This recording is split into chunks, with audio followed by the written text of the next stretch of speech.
A big part of my career has been looking at the therapeutic value of the 12 steps, because the 12 steps really have harnessed some powerful psychological forces that creates an amazing change in our life. What is that change? Well, the truth is that the 12 steps are engineered to help us achieve emotional sobriety, to achieve true independence of spirit, to achieve autonomy, to learn how to take care of ourselves. These are things that we don't know. Emotional sobriety really helps us learn how to have a healthy relationship, how to have union with the preservation of our integrity, how to cooperate with integrity. Most of us get lost in our relationships. Most of us do a lot of things we don't want to do. We don't really know how to show up in a good way.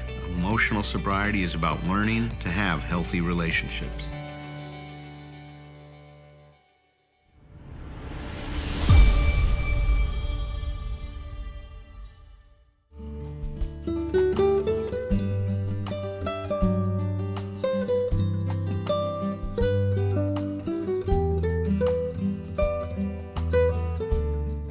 Well, you know the question that's coming, Declan. I ask it every time, man. Yeah. So what stood out for you tonight? What was the...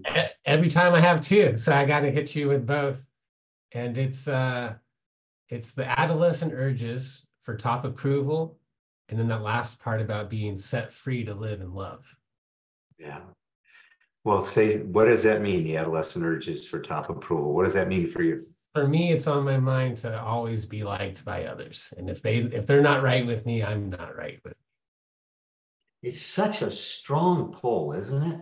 Yes. It's such a pull to move beyond that, to transcend that need, right? For that, environmental support, as we're going to talk about. It's just so challenging, man. It's tough growing up. It just is, man. There's just no ifs, ands, or buts about it.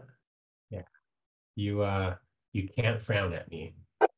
And there is freedom in that, isn't that? I mean, that's the other part of that, is that once we learn to go beyond that, is when we start to really experience that personal freedom. We'll get catapulted into the fifth dimension. Yeah, that's it. Right? Rocketed into the fourth dimension. Yeah. That's what it is. It's time for the fifth. The things are getting let's get to the fourth first, man. You know, one step at a time. Declan, you're too ambitious. No, well, the AA gets you to the fourth. That's what the writing says. If you do this, you get to the fourth. Now it's time for the fifth. Yeah, there you go. All right, I'll take that. All right, man. Thank you again for your contribution tonight. As you, Rocky, you can let him in. Well, good evening, everyone. I'm excited to kick this off tonight. As those of you that have been following us know, we have been going through my book at Roger Andy's suggestion on the 12 Essential Insights for Emotional Sobriety, and going chapter by chapter through the book. And we're in chapter 7, which is the insight that says that realizing that no one is coming. That's what we're going to be talking about tonight. And I've got some slides I want to share with you about that. So let me go ahead and share those with everybody. I think you can see that. Can you see that okay, Tom? Good. All right. Well, let's go ahead and dig into this, because to me, this is a very important chapter. And once again, let me build, what's been happening here and talk about the energy that's being created, right? The first insight was about realizing that we are asleep, right? And that dreaming that we're awake. And as we start to wake up, we start to live our life with a greater degree of consciousness. And this is such an important thing for emotional sobriety, for us to start to see that, my God, there are so many other possibilities in our life that we could have never imagined when we were asleep. It's almost like when you're asleep, we had those blinders on, right? We could only see what was in front of us, and we lost an awareness of all of the other possibilities that existed in life. And so as we live consciously, we start to see just and discern the degree to which that our emotional dependency informs our life. Like Declan was saying tonight, this idea that I want everybody to like me, this top approval Bill calls it. Right? Perfect, what he calls it, other points, perfect security, perfect romance. All of those things are driving us, but it's all dependent on forces outside of ourselves. So that's what we start to do. As we live consciously, we start to discern our emotional sobriety, right?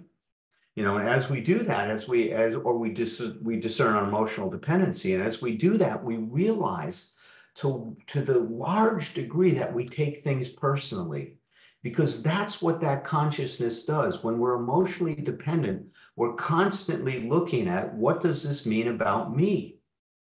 Am I being approved of? Am I being disapproved of? Are things going my way or not going my way? Because our well-being is so dependent on how things go for us rather than who we are. So our awareness, our consciousness is completely focused on what is happening, not who we are, but what is happening around us. So now that we started to realize that we take so many things personally, you know, this next issue that we're looking at, right? Realizing that no one is coming, is it starts to unravel our emotional dependency, or what I like to refer to as our environmental support, or our over dependence on the environment being a certain way for us to be okay. And that's what we're going to start to explore the next 4 or 5 weeks, is looking at this issue that no one is coming. So let's go ahead and take a look at some of the slides I prepared for today. So there's a radical shift in our consciousness that's taking place. And this radical shift involves becoming aware of our beliefs, our concepts, our attitude. And this is what our consciousness is comprised of, that define our relationship with the struggles or the problems we're having in life, or with our limitations. Has to do with our relationship with ourself, our self-esteem, has to do with our relationship with others, whether our relationships are healthy or not. And it has to do with our relationship with life, whether we're aligned to reality.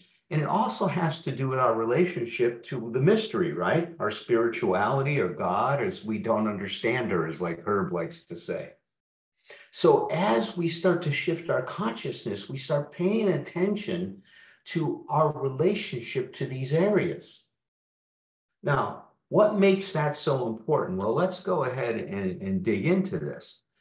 As we look at this stuff, I think it's very important for us to become aware of those attitudes and beliefs we have that are either nurturing, or what I would call enhance our experience in life, or those attitudes that are toxic and diminish our experience in life and in our recovery. So what are those? Let's define those a little bit. Oh, don't you like how that flies in? Isn't that a cool graphic? Like, comes right into the screen. So what are toxic attitudes or beliefs? Whether they're conscious or unconscious, and they are both. And that's the important thing to understand, that some of these things are not going to be low-hanging fruit for us at all. We are going to have to discover them, or uncover them, and then discover them. But what do toxic attitudes do? Well, they interfere with our personal development. They interfere with our healthy functioning. I'll talk more about that in a minute.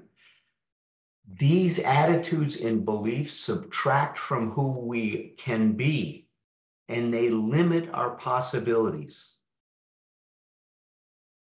Now, how do they interfere with our personal development? Well, they block our personal development. You see, our organism is wired. We're hardwired to move towards a greater degree of maturity or differentiation. And if we didn't get in our own way, and you've heard this in the rooms many times, right? That we get in our own way. We get in our own way by having these beliefs that stop our natural growth and development. Because our natural growth and development has to do with having experiences, processing that experience, and then integrating the lesson from that experience into our life. And if we don't have beliefs that interfere with that, we will continue to grow to what we can be. But that's not the case. Our culture, our experiences in our family, our own way of looking at things, and our own conclusions about life give us these set of these toxic attitudes or beliefs that make, create what Bill Wilson called an impossible way of life. Well, what are some of these things? What do they look like? Well, let's just take a couple examples. My mistakes define, or my problems define, who I am. You see, when we have a toxic belief or attitude, we get fused with the issue. We can't separate ourselves from our mistakes. If I make a mistake, it means I am a mistake. If I have a problem, it means I am problematic. It's not that I've made a mistake. I am a mistake. See, that's what happens when we have a toxic attitude. What are some of the other things that happen? Well, another toxic attitude or belief is I should do what I'm supposed to do, or I should be what I'm supposed to be. Is that instead of actualizing who we are, we dedicate ourselves to actualizing a concept of who we should be. So all of our energy goes into becoming this idealized self that is not who we are. I described it, I think, in my book as kind of building your home on somebody else's property. Not a good idea, right? You know, it's not your place, it's somebody else's. You can be best at who you are. You can't be good at being someone you're not. And that's what we create for ourselves when we go down this path. Another toxic attitude and belief we have is that life should conform to my expectations. I call this claiming special status, that somehow life is going to do what I demand and what I claim it should do. And if it doesn't go my way, I just get mad about it. I object to it. I start to throw a pity party, and I invite all of you to join me. And we can have hors d'oeuvres at my pity party. Because I don't know how to deal with life as it is. Because I have an expectation that I need life to be a certain way, which is the other toxic attitude that grows out of this. That I'm okay if. I'm okay if things go my way. I'm okay if I get what I want. I'm okay if you do what I want you to do. Well, that makes my whole experience in life contingent on what's happening to me, not dependent on who I am. So I've taken my own center of gravity and I've put it outside of myself in all of these things. Well, and finally, we get to the belief that we're talking about in this chapter is that someone's coming. I'm going to find that right woman, that right man, that right job, to get that right degree, have that right career, have that perfect car, right? And that's going to make me okay. And that my being okay is dependent on someone else coming into my life and giving to me what I'm unable to give to myself. Now, there's a wonderful book by Robert Johnson that's called, he's written a whole series of these, He, She, and We.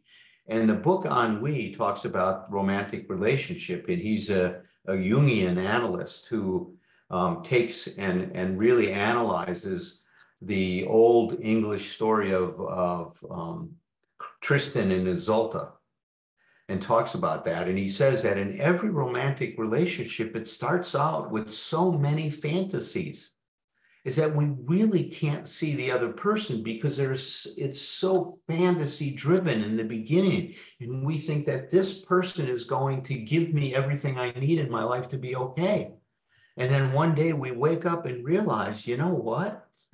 That's not happening. And at that point, that becomes a natural disillusionment in our relationships. And most people draw the wrong conclusion at that point in time, that I'm with the wrong person. And that's not the right conclusion. The right conclusion is your fantasy is now gone. Now you have a chance to have a real relationship. But you can't have a real relationship when you want that other person to be someone they're not.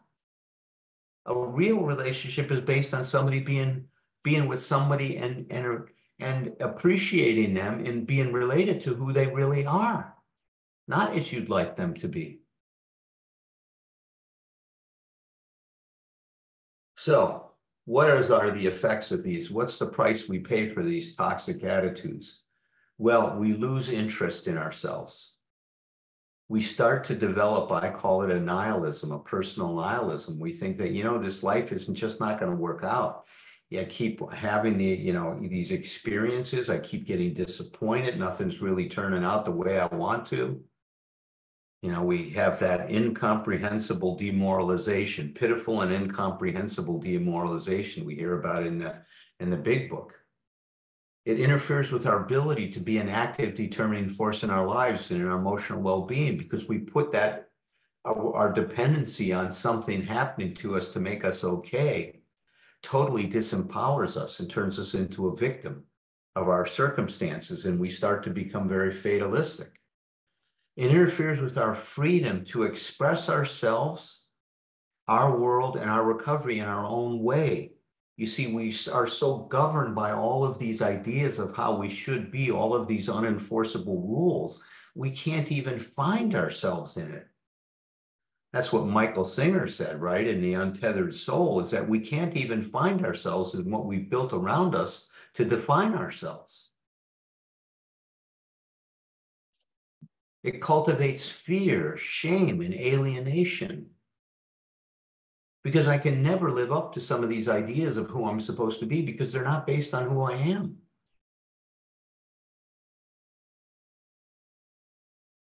Creates a fragmented and rigid or fixed self that is unable to cope with life on life's terms. Life needs to fall within the scope of what I want it to be for me to be okay. And if it's outside of that, I don't know what to do other than get upset about it or get depressed about it. That's what Bill Wilson talks about in his letter. First, he would fight for those things when they didn't go his way. And then when it didn't go his way, he'd become depressed. He saw that that was the formula that created his depression. And it reinforces the false self based in the idea that we should not be who we are. That's what all these toxic beliefs do. And it creates a serious problem. As Bill said, it's an impossible way of life. We put the cart before the horse. Well, let's look at the other side of this coin now. What are these, what I would like to call our nourishing attitudes or beliefs? Once again, they facilitate healthy functioning, meaning these beliefs help us live our lives in a way that we start to feel a sense of agency in our life, that I can make a difference. I can throw my weight, however slight it may be, and influence a situation I'm going through. And if not, I can still feel good about how I've shown up. Even if the situation doesn't go my way, then I can go ahead and grieve and experience a loss. They help us actualize what is possible for us. They provide self-support, right? We don't have to look outside of ourselves for the support. We're able to give ourselves that support, and they add to our self-esteem. All of those toxic beliefs subtract from who we are. They subtract from our self-esteem. So what are some of these nourishing beliefs? Well, I've just selected a few to talk about. I am defined by how I deal with my mistakes or problems, not by the fact that I've made a mistake, that I've done something wrong, but how I step up and face it and cope with it. That's what defines me, not the fact that I've made a mistake. Another nourishing attitude or belief is that when you're an adult, there are only two reasons to do something in your life, because you want to or you don't. There's no better reason than you and what you want or don't want to do. You can't come up with a better reason than that. When Dr. Kempler told me that, I cried the first time I heard it. The nourishing belief is that the problem is never the problem. It's not what I think it is. It's how I'm coping with the reality. That's what creates the problem. And if I see that that is the issue, then I can start to search for a better response to the situation instead of being caught in my reaction to the situation.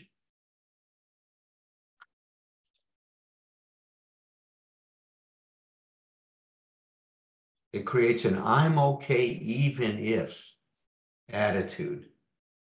It doesn't matter what's happening to me for me to be okay. It's my relationship to the experience I'm having that's going to determine me being okay or not. You see, that's the heart of emotional sobriety. This is the I'm okay if attitude.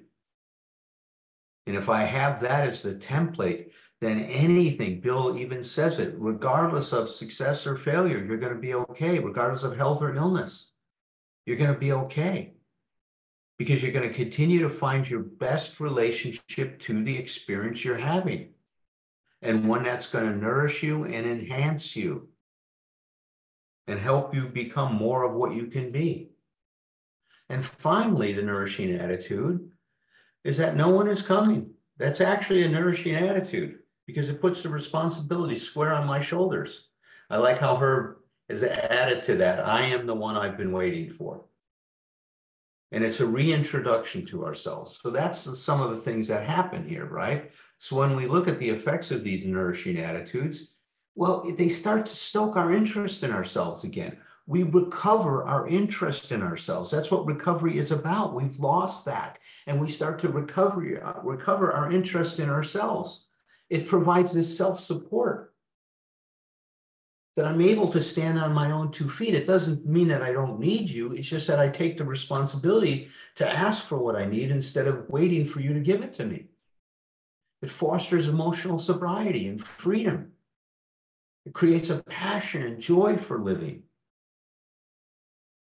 We heighten our awareness with these nourishing attitudes and beliefs. We create authenticity and flexibility in our behavior, and an encouragement and acceptance of our individuality and that of others.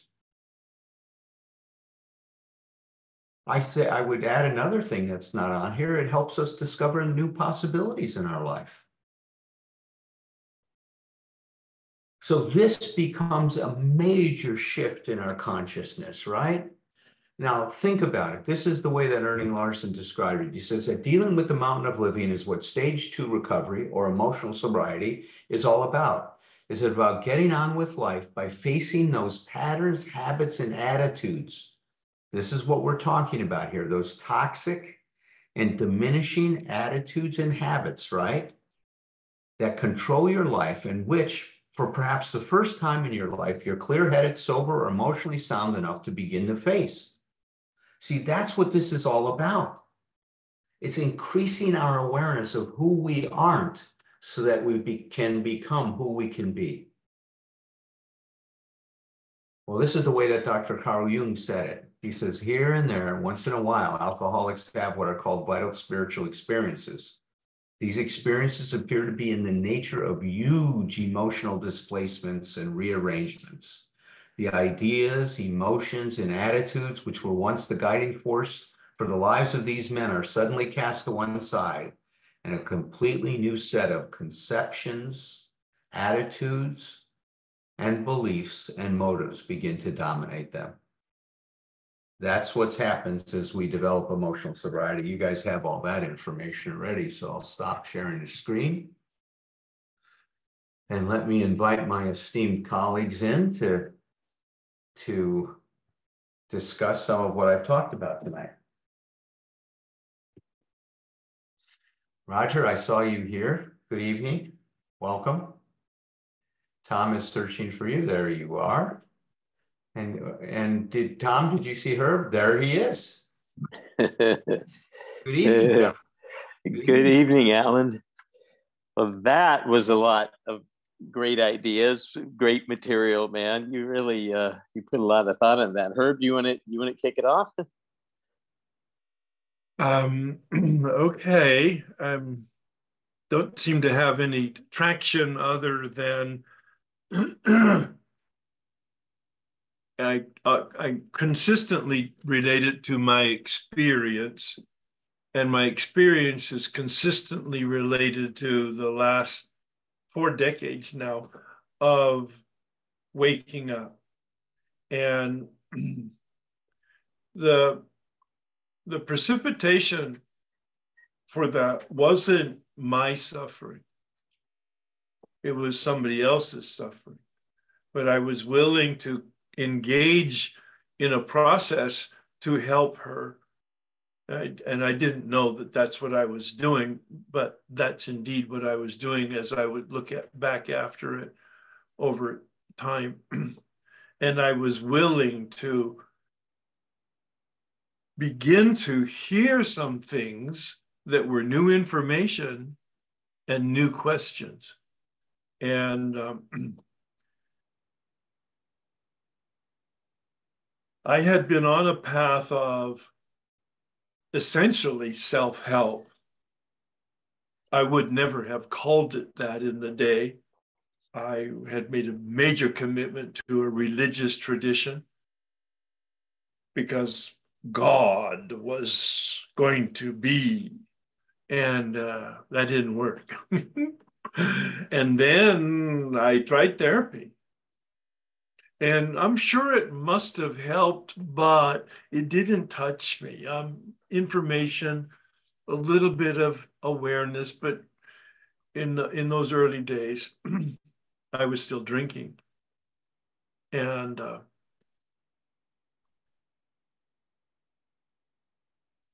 even Alcoholics Anonymous, once I began to wake up that I had a problem,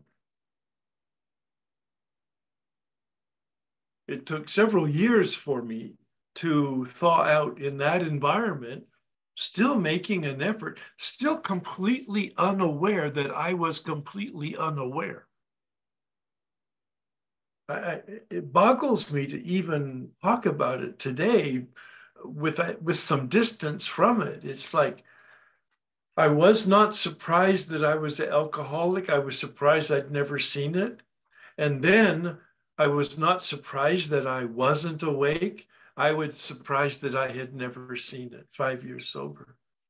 So I guess I really want anybody who's listening to just know there's a process here.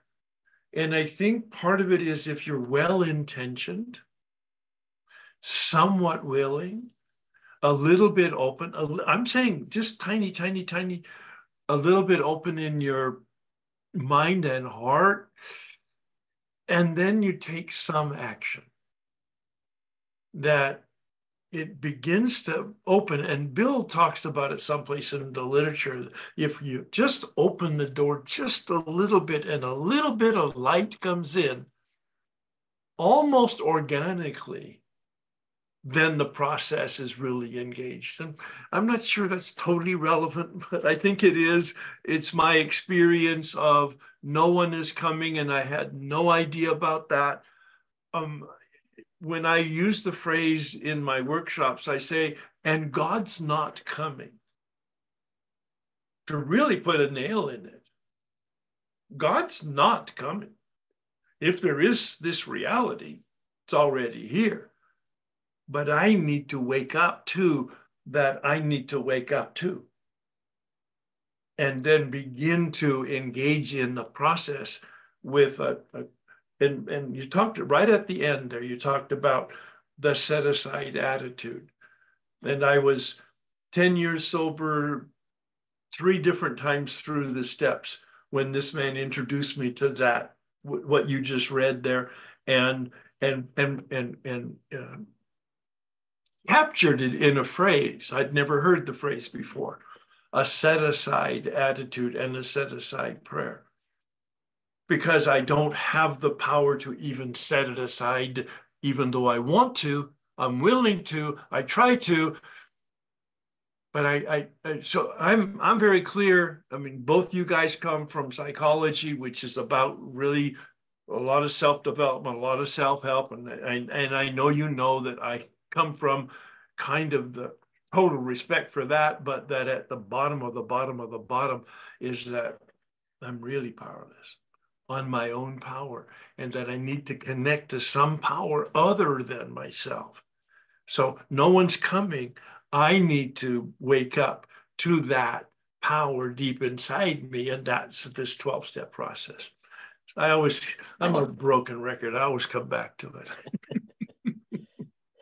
Well, I thank you, Herb. Yeah, I'm just struck by what you just said, because a lot of things we say sound contradictory, but you clarify it. It's like, no one is coming from outside of me, but I need to find that part of myself, which Alan, you talk about as the force, or as, my psychological and biological imperative, that force within us that's always moving toward, as you talk about it, what's next. We turn over as infants, and then eventually we move a little bit and crawl a little bit, and eventually get up on our hands and knees, and so on and so on.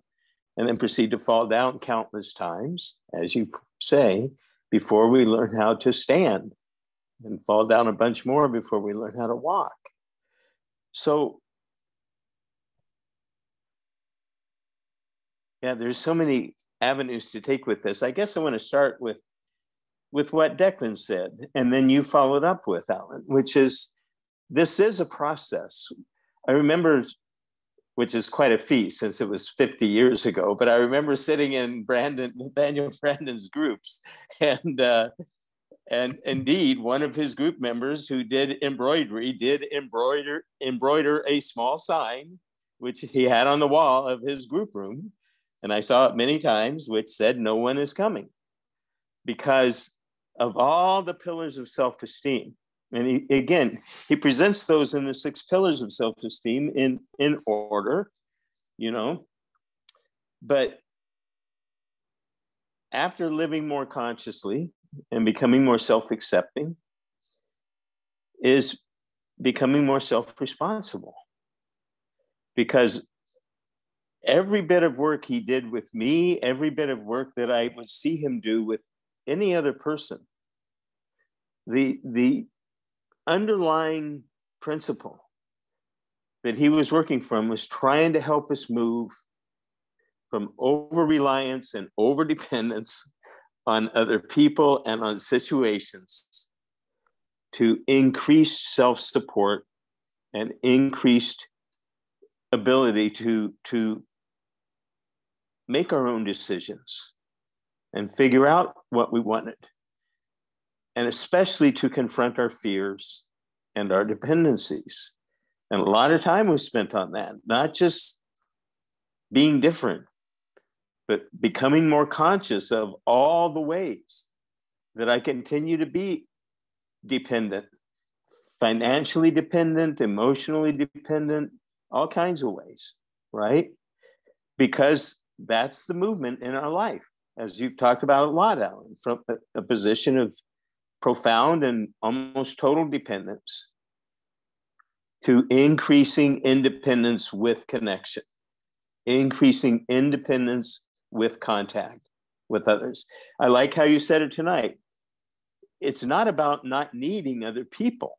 It's about, I take responsibility, and I certainly never do it perfectly, and sometimes don't do it at all, but I do it a hell of a lot more than I did it 50 years ago, for asking for what I want, asking for what I need. I take responsibility for acknowledging that in my case, it's really hard for me to receive from other people. I am much more comfortable in the role of extending myself or giving myself, even though I keep some constraints on that too. But I'm much more comfortable in the role of giving than receiving. So when Declan talked about, we all want that approval. We all want to feel we belong. We all have emotional dependencies. For almost all of us, I think those are stronger in some areas of our lives than others. We might operate in a very independent and mature way, in terms of supporting ourselves financially, but at the same time operate in a very emotionally controlling and emotionally demanding way in our primary relationships with other people, or vice versa. We might operate in a pretty accepting and pretty open and undefended and uncontrolling, non-controlling way toward other people, but have a heavy dependence and reliance on others to provide our financial support and well-being in our life. It's not a simple picture for any of us. We all have unmet needs from our childhoods. And as you point out, Alan, we will demand that the present and the future repair and heal those needs. Give us what we did not get. I was working with a client earlier today we were working on emotional dependency. She tends to get anxious when she feels too alone, and she starts bugging her husband for support and for attention. And I talked about no one is coming. And he, almost predictably, especially if he's reading or doing something he wants to do, he doesn't respond in the way she's hoping. And I helped her understand that, okay, so what effect does that have on you? Well, that makes me more nervous. That makes me more anxious. It makes me more fearful. She said her palms began to sweat as she was talking about it. Because what she came to after we did some work is, I learned as a child that I needed to be perfect in everything that I did, and I needed to make no mistakes, or I might not be accepted. And if I wasn't accepted, I would never get the love that I need. Exactly what Karen Horney talks about, and you've talked about at length, Alan, in your book. But we've been working on this for a few weeks, and the last time we met, I had her experiment with, look, a few of those times where you're going to start to, what are the two modes she said? Either she gets pushy, or she, what was the second one? I can't remember it right now, but it'll come to me. But she has a way of starting to treat him where she either gets pushy with him or she pulls away from him. So we talked about the pattern where the more she pushes, what does he do? He pulls away more. As he pulls away more, what does she do? She pursues him more. As she pursues him more, what does he do? He pulls away more.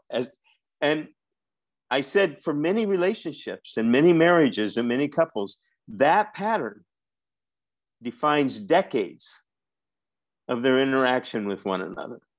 They keep demanding that the other person be the one who is coming for them, to help them, to save them, when the other person doesn't want to be there for them at that moment. So I had her try several times over a couple of weeks of when she felt the impulse to start to try to control him, to back off and think about, what would I do right now if he wasn't here? What would I be interested in doing? Sitting and reading, watching TV, fixing some food. And she started to do that. And I said, what happened? And she said, he started to come toward me more. And I said, that's right. And I said, how did you feel about yourself? In addition to what reaction did you get from him? And she said, I felt proud of myself. I felt proud of myself. And I said, you just said it all. You did it all. She noticed another pattern where when she's engaged in something and he comes to her wanting attention, she always gives up what she's doing and pays attention to him. And we talked about it. It's because she knows what it's like to want attention she's not getting. She can't stand the feeling of that. So she can't stand imagining her partner having that feeling either. So these 2 weeks, she's working on acknowledging him and what he wants, but continuing what she's doing, whether it's cooking or reading or whatever. And that made her really anxious. Okay. The thought of holding on to herself in that way. But she's up for it. She really wants to change these patterns. So those are some of the practical ways, I think, that we start to shift from the belief that I have to have someone who's going to come and save me to the realization of, I really don't. A lot of those feelings are just leftover memories that keep getting re-triggered and reactivated in my life today that don't begin to reflect my actual capabilities. And that's what Brandon was always emphasizing with self-responsibilities. We are much more capable than we imagine ourselves to be. No, I've always called that the big lie, Raj. The big lie. I'd like to say something here because I just made a connection and it might help. I'm not sure, but as you talked, certainly in the beginning, Roger, I was remembering that I had made the contrast between exterior looking for the support and interior to myself, and that was my conversion experience. And so there's no conflict between psychology and spirituality, because the self-support that you described wonderfully is totally connected to what the big book talks about in the Spiritual Awakening. And it has a phrase: unsuspected inner resource. The God of my not understanding. There's no conflict between spirituality and psychology. In fact, they're just different words for the same reality. It's that source of power that is in me. Call it what you want. Thank you so much for the way you described it. It was a catalyst for me. That's it. We have inner resources we are unaware of and unconnected to, but we can bring awareness to them. And if action, you notice I'm asking her to take action. I'm asking her to do things differently, because as you keep emphasizing her, that's such a key part of it.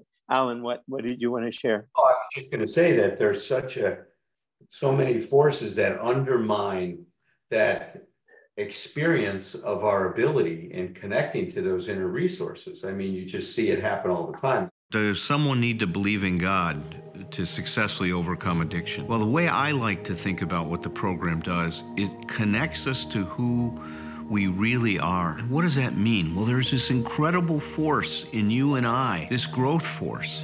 It's the force that moved us from crawling to walking. You wanted to take those first steps.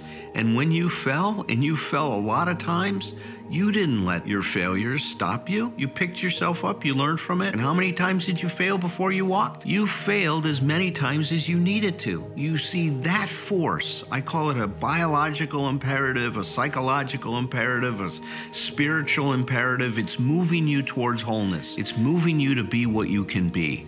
Just like in the acorn is all the information it needs to become an oak tree. In you is all the information you need to become you. Become a you that can cope with life and to deal with whatever you need to deal with to be okay. And that's what I'll talk about in my new book, The 12 Essential Insights for Emotional Sobriety.